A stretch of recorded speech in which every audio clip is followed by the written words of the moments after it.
నమస్కారం. ముందుగా పెద్దలు విశ్వప్రసాద్ గారికి నమస్కారం, రాణా గారికి, రవికిరణ్ గారికి, బండి సంజయ్ గారికి. మిమ్మల్ని రీల్స్లో ఎక్కువ చూస్తుంటాను. అట్లాగే రోషన్, సాక్షి ఇద్దరికి మనస్ఫూర్తిగా నా అభినందనలు, శుభాకాంక్షలు. హర్ష గారికి, దర్శకులు శశి గారికి, అట్లాగే మారుతి గారికి. నేను 30 ఏళ్ల క్రితం ఒక పాట రాశాను బొంబాయి ప్రియుడి సినిమాలో. ఘంటసాల ఉండేవాడు ఇంటి ముందరే అని రాశాను. ఈ సందర్భంగా సందీప్ రాజు ఉండేవాడు సందు చివరనే, మణికొండలో మా ఇంటి ఎదురుగానే ఉంటారు ఆయన. ఒకప్పుడు ఉండేవారు.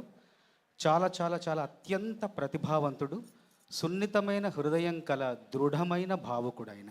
చాలా చాలా కథ కానీ, కథాంశం కానీ, సన్నివేశాలు కానీ ఎంతో గొప్పగా చెప్తారు. ఇందులో ఒక పాటను సృష్టించిన సందర్భం నా మనసుని చాలా ఆకట్టుకుంది.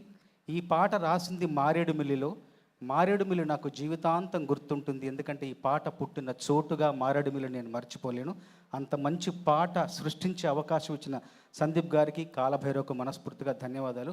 ఇలాంటి వేదికల మీదకి రావాలంటే ధైర్యం ఇచ్చే 4 మాటలు అవసరం ఉంటాయి. ఆ 4 మాటలు ఈ పాటలో రాశాను.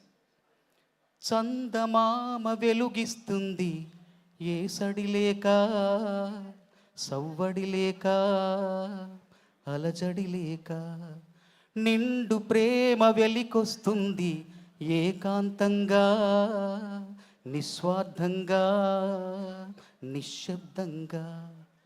పువ్వుల్లోనా ధ్వని ఉంటుందా, రంగుల్లోనా ధ్వని ఉంటుందా, శ్వాసల్లోనా ధ్వని ఉంటుందా, ప్రాణంలోనా ధ్వని ఉంటుందా, ప్రేమల్లోనా.